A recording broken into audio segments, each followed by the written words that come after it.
So, you think you've landed that great idea for the next hit iPhone app, and now you want to learn how to make your own apps and release them in the App Store.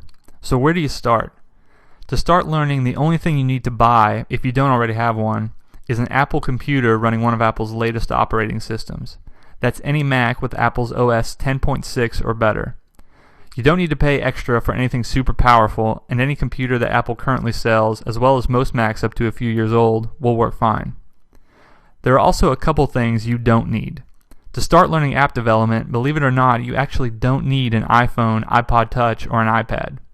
Apple provides this simulator that you can run on your Mac to test your apps for small screens like the iPhone and large screens like the iPad.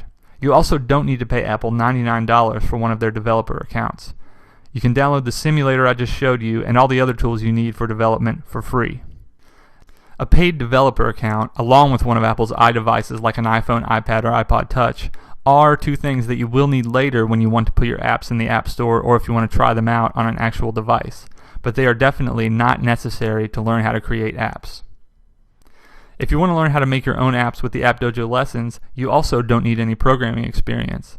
And if you do already have programming experience, we'll spend about 5% of the lessons going over some topics you may already be familiar with. But taking the App Dojo course will still be a great way for you too to learn how to make apps.